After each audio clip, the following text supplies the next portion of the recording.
Oh well, all good things must come to an end.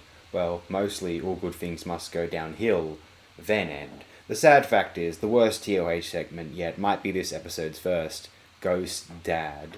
Firstly, reminding everyone of a bad comedy is one thing, and now there are even worse associations with its star beyond just being in terrible movies.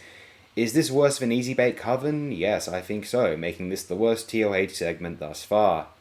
Whilst I don't mind the segment leading up to Homer dying from broccoli, him as a ghost is mostly unfunny, mean spirited, and just simply not incredibly clever. The payoff of St. Peter simply not seeing Homer's accidental good deed, though referencing Potemkin slash Untouchables is nice, is just not impressive or memorable comedy, only memorable because of how unfair that seemed to me as a kid, especially as one raised in a Christian context. I never got the gag of John Wayne being in hell at Satan's side. Was there a phase of John Wayne being considered evil when this episode aired? That became a bit of a thing in the later 2010s. Oh, John Wayne was a white supremacist. I mean, he was. Those accusations weren't inaccurate, unfortunately. But why was John Wayne in hell in this sequence? Is it that it is John Wayne and not John Wayne Gacy? Someone feel free to explain that one to me. Some suggest it's because John Wayne wouldn't be in hell and it's unexpected, but why not have it be someone considered even more noble in American history, such as George Washington, Abraham Lincoln, or FDR? Actually, speaking of Lincoln and TOH, what was if that joke wherein Homer killed a lot of people so that the rights to their likenesses became available, and Homer was subjected in heaven to the prospect of being with Abraham Lincoln, who was depicted as an assertive homosexual, because some people theorize about Lincoln's sexuality. I always thought that joke was bizarre. One, because of the weird gay phobia it expresses, and two, because isn't the Lincoln was gay thing a bit fringe or naff or tabloid? How seriously was that taken as a legitimate belief? Whatever the case, Ghost Dad sucks. It might not be as bad as the movie its title is inspired by, but it's still the laziest, unfunny, unimaginative Treehouse of Horror segment thus far, and I can't imagine watching it with anyone except primary school age students, maybe not these days, and they would overwhelmingly enjoy it, sadly. Gets off on a sour note, but then moving on to Scary Tales Can Come True, I think overall a really strong TOH segment. Terrifically animated, viscerally morbid, and consistently funny, it was a terrific premise for a segment and is strongly written.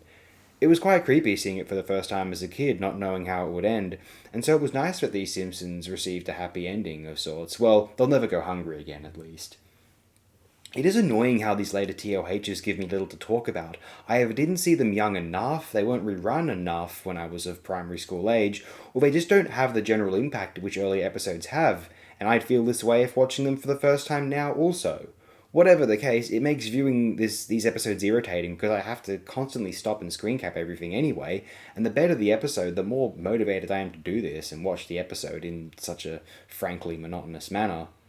Oh well, I stop after 14. I'll get through these without too much trouble, really. Let's just cut to the last segment. I've got a fair bit to say here, I believe. Night of the Dolphin. What a grisly thing. What a dour piece. A cynical, gruesome segment. One of the more unsettling of the TOHs. One of the most mean spirited and cruel. I don't mean this is a bad quality necessarily. For Treehouse of Horror, this might be considered preferable.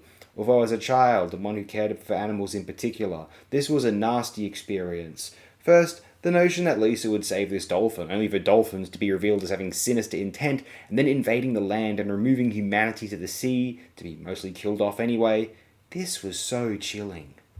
I loved dolphins. It was sad for like 7 or so year old me to witness this. I even felt bad for the dolphins being killed in response by the human characters.